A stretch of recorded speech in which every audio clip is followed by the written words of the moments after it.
Welcome to the CNBC Conversation. I'm Annette Weisbach here in Berlin to speak to one of the grand statesmen of European politics, Wolfgang Schaeuble.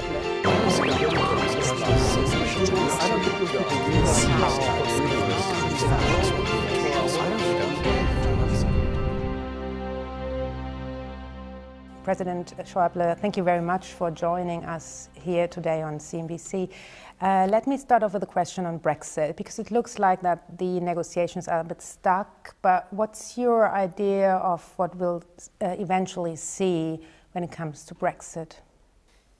I hope it will, at the end, we will have a reasonable solution, what means something what is like the agreement which has been reached between British government and EU Commission, but because I don't see any real alternative for this, because everybody agrees a hard Brexit, a Brexit without any deal would be a disaster for UK and for Europe as well. Do you think a hard Brexit can be avoided by, for example, a second referendum or an extension of the transitionary period? I am not a member of the House of Commons. Therefore, I can't answer this question. And I think whatever I would answer, it wouldn't be helpful for all those who try to get at the end a reasonable solution for UK and for EU.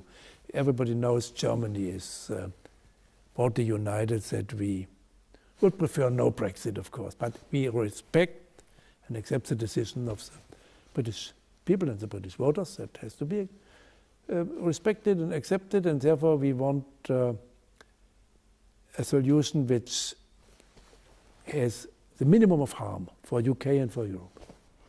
Looking at the situation Europe is in currently, it looks that there are more and more problems popping up. Talking about France, the situation in Spain looks a bit unstable as well.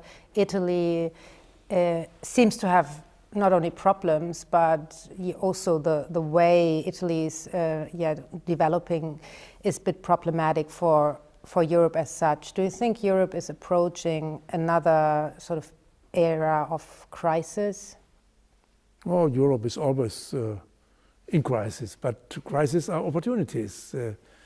As we know by at the end it was the British philosopher Karl Popper who taught us trial and error, and we can correct, and crises are always opportunities. If you look back in the past, European integration has always moved forward in times of crisis. Therefore, of course, we have a lot of challenges. I think in a general way, our Western system, which we earned and which we achieved after World War II in Western democracies, is in all parts, or mostly all parts, under some kind of stress. In continental Europe, in UK with the Brexit decision, in the United States with a deep division inside the people of the United States of America and so on. But of course, we will overcome these problems. If you look, I think France actually is in the mood that the government of President Macron is in this process of discussions in all parts of, in all municipalities and so, and it seems likely to be successful in France. Therefore, I'm quite optimistic that they will recover. You can see in Germany, we have our own problems, of course, but if you look what's going on, I think we can manage this problem. Taking Italy, of course, Italy is a lot of concern. That's true. But of course, we have to respect the decision of the voters in Italy. We have to see that Italian government, with all the respect, is a reasonable government. The relations between Italian government and the EU institutions and with the German government are rather well. Therefore, okay. In Spain, let's see how they can solve the Catalonian problem. That is the main problem in Spain. But I'm optimistic they will do it in some way. But once again, of course, there's a lot of crisis, but crises are opportunities. Therefore, I'm optimistic we will overcome. But it also looks like that everybody would like to spend a little bit more money, each and every country, to appease people who are taking to the streets. So is that something which you would call an end to the era of austerity? I was never in favor of even the word of austerity. I was always in favor of a reasonable politics in economic and in financial affairs. And of course, look, in the time I had the honor to serve as finance minister, our economic situation in Germany was such that it would have been wrong to make deficit. I started with a deficit in the federal budget in 2010 by close to a third of the whole federal budget was a deficit in 2010 drafted. And then I tried to reduce it continuously, but step by step.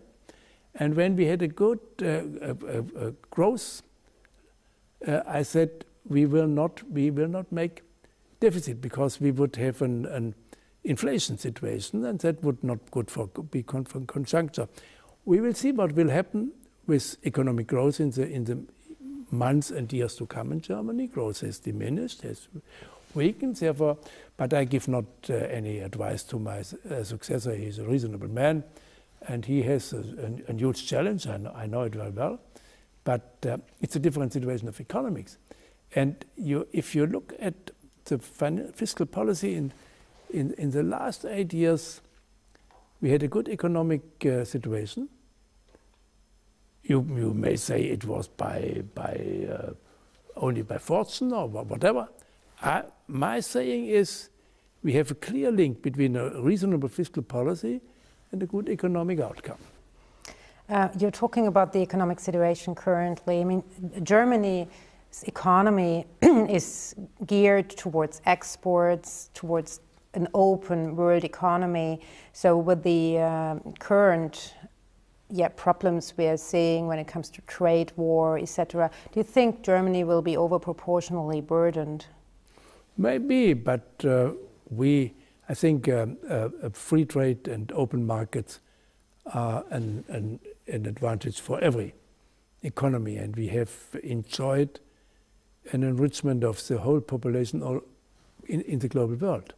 And therefore I think it would be in any way a huge mistake to move towards a trade war and new barriers and so on. That is the opposite what we need in a globalized world which had so huge problems to manage. We have to manage the climate change. That will need a lot of economic power to solve it.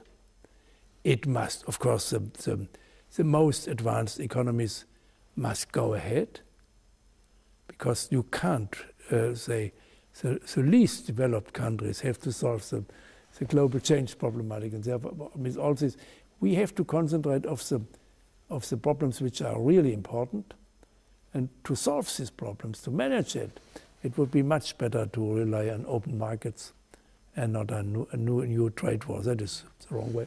German government is working in that direction, but we are not alone in the world. But even the whole European, UK and European Union, we agree that we are very much in favor of open markets. It looks like that populism goes hand in hand with protectionism. How concerned are you that the European election will yield a result which is very much where we will see a shift towards more populist representation in Parliament? It's a real danger for that the next European Parliament can have a bigger number of members in the Parliament which are what we call Eurosceptic. But it's not decided. We are at the beginning of the campaign, and as in campaign you have to fight and not to what will you do if we will not be successful? So, we will do what we can, and I think we can convince.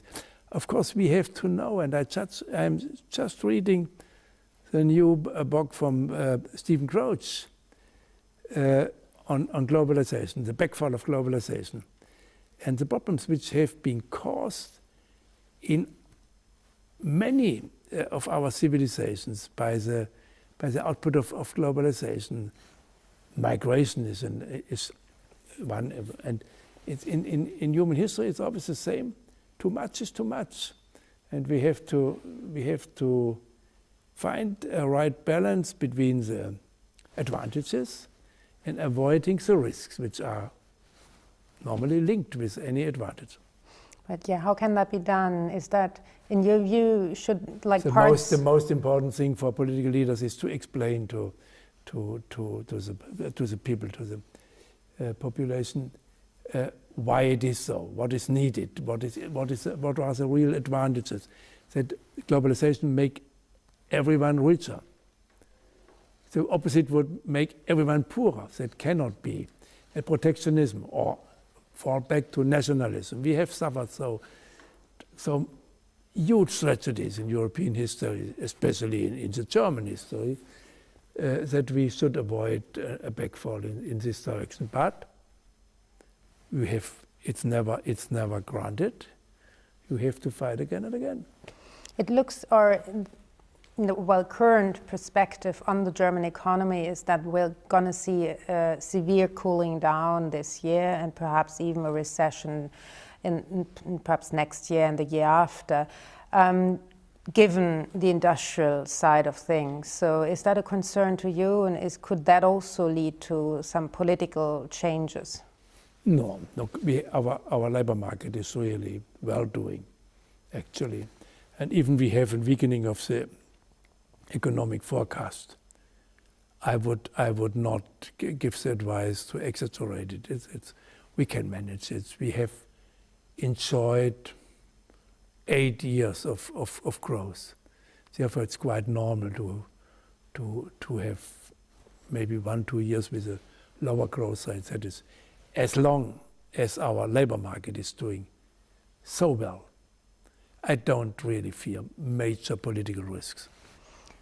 Let's look at the ECB. The European Central Bank monetary policy worldwide seems to have stopped the tightening cycle. And for the ECB especially, it looks that we are never going to see an interest rate hike anywhere near. So do you think that's a problem for our system? Look, I had many discussions with my good friend Mario Draghi. We didn't always agree, but I think he was right in saying political leaders should restrict themselves in giving public advice to central bankers. Since I am not any longer in government, I have even more reason not to give any comment on the monetary policy, which is to the central bank, and that is an advantage. In German history after World War II, you know, German history, the success of the Bundesbank in the times of Deutsche Mark was the reason for the construction of the European monetary union and of the European Central Bank. And for this construction have to be respected at least by German political leaders. Okay, let's stick to Germany then as a topic. The SPD has shifted to the left. There is kind of an ongoing discussion whether they will keep the coalition alive, the Grand Coalition, or stay in that Grand Coalition. How likely do you think the government will last the full term? I read from the president of the SPD today before yesterday or yesterday that there has been not at all any discussion on staying in the Grand Coalition. I think this coalition has been agreed for this period, for these 4 years. And I have no doubt that it will last. And of course, the Social Democrats, as many parties, political parties in Europe from the center-left wing, have actually a lot of problems. Look at Netherlands, look at France, look at Italy, Austria, wherever. And therefore, I think it's quite reasonable that the Social Democrats try to make their own electorate and their own membership a little bit more confident with the Social Democratic Party itself. And that's what they are actually doing. They are trying to find new answers in the way of a center-left political party for the social problems in our globalized economy, in our globalized society. But this doesn't harm the obligations which have been taken by both partners of the coalition for a year. We have a coalition, and I think even our constitution is so that normally if a chancellor is elected, if a government is appointed, this government and this chancellor will stay until the next general election, and these are in autumn 21. Let's talk about the upcoming elections in Eastern Germany. Are you concerned about the fact that the AfD could gain a very prominent position in some of those countries, of federal states, I should say? I know the actual polls, but even if you looked at the development of actual polls, you can see that there is some reason for the hope that the right-wing party will not further increase, that they will come down a little bit. And therefore, it's the same with the European election, of course. We have to have in mind that we have to fight for a reasonable. But I am quite optimistic that it's doable. The position of the government in Saxonia and in Saxonia, what is, I don't know the English word, Saxon-Anhalt, is rather strong. In Brandenburg, in which we have a left-wing government, actually the polls give the party in which I am a member, the number one, which is quite exceptional for Brandenburg. Therefore, let's wait and see, and let's campaign if you want to join our efforts, and then we will see what will be the outcome. I am not so pessimistic. Let us think about, or put it differently, Germany currently or until now seems to be quite a safe haven when it comes to social cohesion still, compared to the likes of France, where we see the Gilets jaunes movement, and also in other countries. Do you think Germany, because it's so economically stable, could prevent such a escalation? I hope, but as I just said, my observation is that even France is on the way to manage these challenges in a successful way. And we agree, most parties in Germany, and most parties and most members of parliament in the Bundestag agree that we have to do whatever we can to make sure that this will stay, that we will remain a safe haven in social coherence. It is in a time in which society is confronted with so huge challenges in short period of time. Digitalization, the changes which will be caused by artificial intelligence and whatever else, and the globalization it is a lot of challenges, and therefore it's very important that we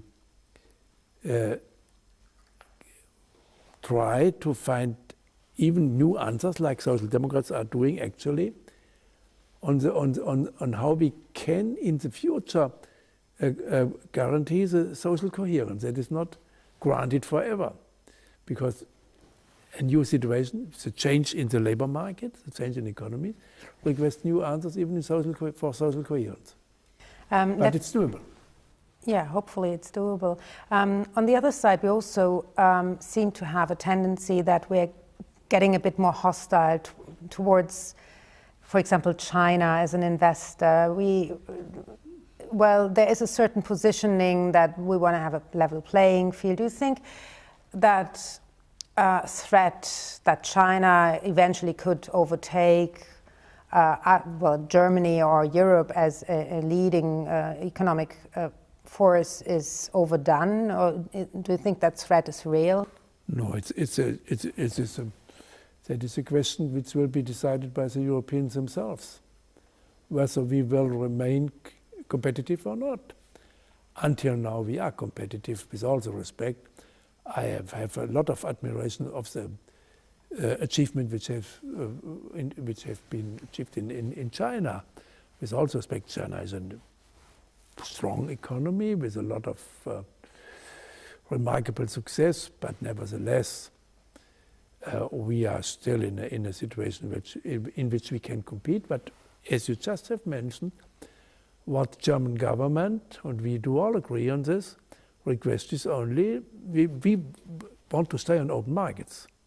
And we will remain open for investments in both directions.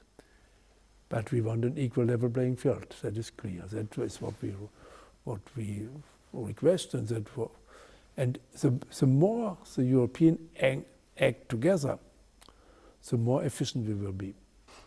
Do you think, because France is pushing for a change in also competition law now quite loudly, so to say, because like the Chinese corporations are so much bigger. Do you think that's needed? No, it's a question.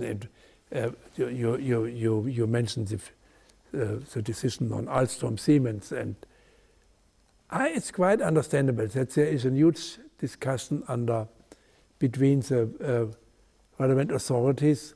The question is, what is the relevant market?